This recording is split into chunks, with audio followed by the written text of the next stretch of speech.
Hashtag no trading, hashtag no trading सितंबर, hashtag SEBI against retailers, इस तरह के अलग अलग हैशटैग्स ट्विटर और सोशल मीडिया पर फिलहाल ट्रेंड हो रहे हैं और इसके पीछे का रीजन है सेबी के नए मार्जिन रूल्स। तो आज के इस वीडियो में हम बात करने वाले हैं कि सेबी के नए मार्जिन रूल्स क्या हैं, ट्रेडर कम्युनिटी पर इसका क्या इम्पैक्ट हो रहा है और इसके अलावा पूरे स्टॉक मार्केट पर किस तरह का जबरदस्त इम्पैक्ट इस चीज का होने वाला है।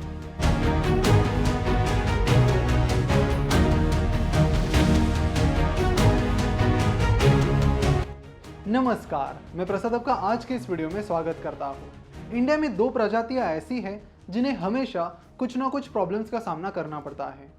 पहले है स्टूडेंट्स जो कि पहले लॉकडाउन से कंफ्यूजन में हैं और दूसरी तरफ है ट्रेडर्स और इन्वेस्टर्स जिन्हें लगातार कुछ ना कुछ परेशानियों का सामना करना पड़ रहा है और उसमें ही ट्रेडर्स के लिए नया प्रॉब्लम खड़ा हुआ है नए मार्जिन रूल्स के तौर पर।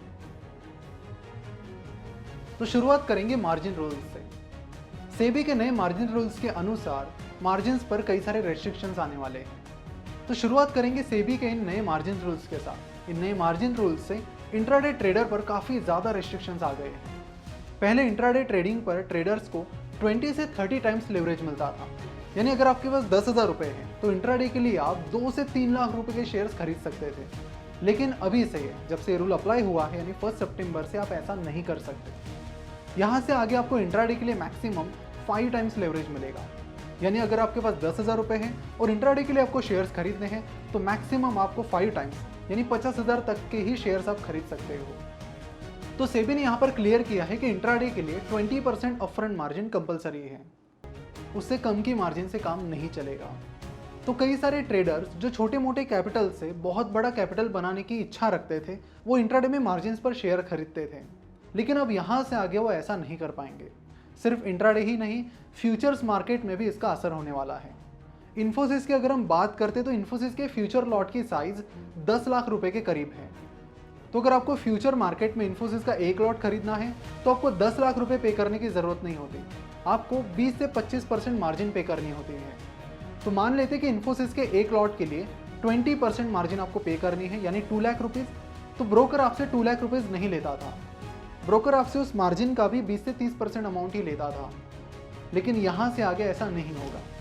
यहाँ से आगे आपको जो भी मार्जिन है वो पूरी पे करनी पड़ेगी। यानी फॉर एग्जांपल इन्फोसिस के एक लॉट के लिए मार्जिन है 2 लाख रुपए, तो आपको यहाँ से आगे वो 2 लाख रुपए मार्जिन पे करनी पड़ेगी, उससे कम से काम नहीं चलेगा। तो यहाँ पर जो छोटे इन्वेस्टर्स फ्यूचर मार्केट में इन्वेस्ट करने की कोशिश करते थे वो भी यहाँ से आगे वो नहीं कर पाएंगे। तो इस तरह जो लोग कम कैपिटल से लिवरेज लेकर यानी ब्रोकर से पैसा उधार लेकर ट्रेड करते थे वो यहाँ से आगे ज़्यादातर वो चीज़ें नहीं कर पाएंगे इन रेस्ट्रिक्शंस की वजह से। अब इसका इम्पैक्ट ये होगा कि इंट्राडे में बहुत सारे ट्रेडर्स अब उस हिसाब से ट्रेडिंग नहीं कर पाएंगे। फ्यूचर्स में भी कई सारे लोग फ्यूचर से ऑप्शंस की तरफ जा सकते हैं। ऑप्शन ट्रेडिंग में यहाँ पर कुछ भी बदलाव नहीं हुआ है। ऑप्शन में पहले भी लोग पूरा प्रीमियम पे करते थे, यहाँ से आगे भी पूरा प्रीमियम पे करेंगे। हालांकि ऑप्शंस में फ्यूचर से काफ़ी कम पैसा लगता है और इसीलिए ऑप्शन मार्केट में ट्रेडिंग भी बहुत ज़्यादा होती है, लेकिन मार्जिन ट्रेडिंग की वजह से और भी ज़्यादा लोग फ्यूचर से ऑप्शन की तरफ जाएंगे और साथ ही इंट्राडे ट्रेडिंग का भी बहुत ज़्यादा वॉल्यूम कम होने का यहाँ पर खतरा है। अब इस चीज़ का इम्पैक्ट क्या है? इस चीज़ का इम्पैक्ट आपको पूरे स्टॉक मार्केट पर देखने मिलेगा। पहले जो लोग बहुत ज़्यादा मार्जिन लेकर बहुत ज़्यादा ट्रेडिंग करते थे उनकी वजह से मार्केट में लिक्विडिटी रहा करती थी, अब उतनी लिक्विडिटी शायद आपको नहीं मिलेगी। फॉर एग्जाम्पल आपको बता दूं कि स्टॉक मार्केट के प्रॉपर फंक्शनिंग के लिए ट्रेडर्स और इन्वेस्टर्स दोनों का होना ज़रूरी है। अगर इनमें से एक भी नहीं रहेंगे तो प्रॉब्लम क्रिएट हो जाएगी। ट्रेडर्स मार्केट में लिक्विडिटी प्रोवाइड करते हैं। फॉर एग्जाम्पल मान लेते हैं कि स्टॉक मार्केट में सारे के सारे लॉन्ग टर्म इन्वेस्टर्स आ जाते हैं जो 5 साल के लिए शेयर्स खरीद लेते हैं। ऐसे में किसी लॉन्ग टर्म इन्वेस्टर्स को अचानक से इमरजेंसी में अपने शेयर्स बेचने हैं तो वो क्या करेगा? तो इसीलिए ट्रेडर्स की वजह से मार्केट में लिक्विडिटी होती है, इसीलिए कोई भी लॉन्ग टर्म इन्वेस्टर हो या फिर ट्रेडर हो बहुत आसानी से अपने शेयर्स खरीद सकता है और बेच भी सकता है बिना किसी देरी के, और ये पॉसिबल होता है ट्रेडर्स का मार्केट में होने के कारण। तो इन मार्जिन रूल्स के कारण ये भी आशंका है कि यहाँ पर ट्रेडर्स की संख्या कम हो सकती है और जिस हिसाब से और जिस वॉल्यूम पर वो करते हैं ट्रेडिंग वो भी कम हो सकती है और इसका सीधा इम्पैक्ट स्टॉक मार्केट की लिक्विडिटी पर हो सकता है।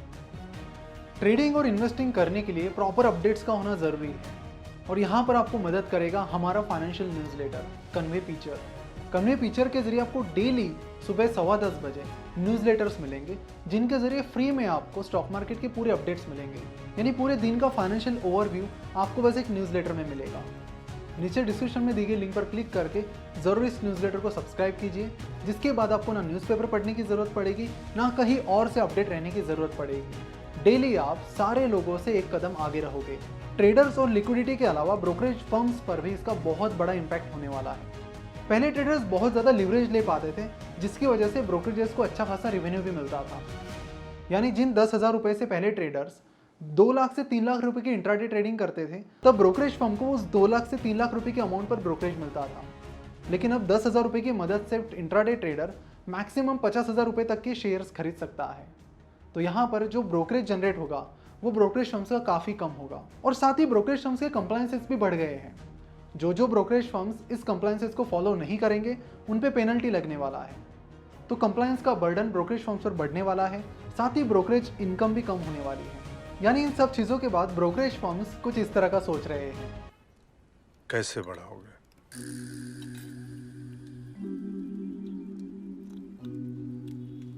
ना मतलब ऐसा बिल्कुल इमीडिएट नहीं सोचे हैं, बट सोचेंगे।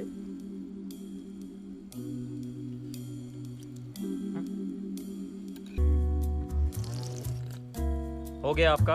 हैं? क्या इतनी देर से सुर सुर करने में लगे हुए हैं? यानी इन सारी चीज़ों के बाद जल्द ही यहाँ पर ब्रोकरेज चार्जेस बढ़ सकते हैं, और बाकी चार्जेस भी बढ़ सकते हैं। बहुत सारे ब्रोकरेज फर्म्स फिलहाल डिलीवरी पर कोई भी ब्रोकरेज चार्ज नहीं लगाते। अब इंट्राडे से आया हुआ ब्रोकरेज कम होने के बाद बहुत ज़्यादा चांसेस हैं कि वो लोग डिलीवरी पर भी ब्रोकरेज चार्ज लगाना शुरू करेंगे। इस पूरी चीज़ के 2 इम्पैक्ट यहाँ पर आपको देखने मिल सकते हैं।